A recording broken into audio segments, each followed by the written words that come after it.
దీపిక మాత్రం కావాలనే ప్లాన్ చేస్తున్నట్టయితే తెలుస్తూ ఉందనమాట.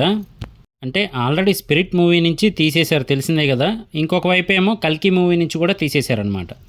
కాకపోతే దీపిక మాత్రం నెక్స్ట్ 'షారుఖ్ ఖాన్' గారితో మూవీలో నటిస్తున్నాను అని అయితే పోస్ట్ చేశారు ఒక ఫోటోని.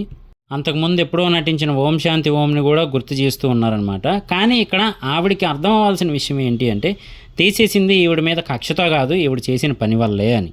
ఈవినింగ్ 6కి యాక్టింగ్ ఆపేసి ఇంటికెళ్ళిపోతాను, అలాగే నాతో పాటు ఇంకో 2 కార్లు వస్తాయి, ఒక బస్సు వస్తుంది, ఈ టైప్ రూల్స్ అన్నీ పెడితే ఏ ప్రొడ్యూసర్ అయినా డైరెక్టర్ అయినా ఎంకరేజ్ చేయరు కదా.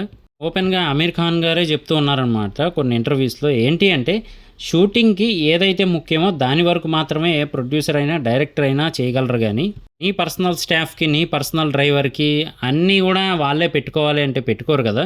అలాగే మూవీలో నటించినందుకు రెమ్యునరేషన్ కావాలి, మూవీ కంప్లీట్ అయిపోయిన తర్వాత మళ్ళీ ఆ వాటా కావాలి, లాభాల్లో షేర్ అంతంత ఇచ్చి అన్నిచ్చి చేయడానికి ఏ ప్రొడ్యూసరు డైరెక్టరు రెడీగా ఉండరు. కాబట్టి మూవీస్లోంచి అయితే తీసేశారని క్లియర్గా తెలిసేలా అయితే చేశారు.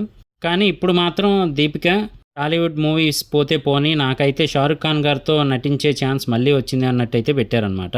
ఇదే బిహేవియర్ కంటిన్యూ చేస్తే కనుక అల్లు అర్జున్ గారు నెక్స్ట్ మూవీలోంచి కూడా తీసేసే ఛాన్స్ ఉంది అని చాలామంది అయితే అనుకుంటూ ఉన్నారు.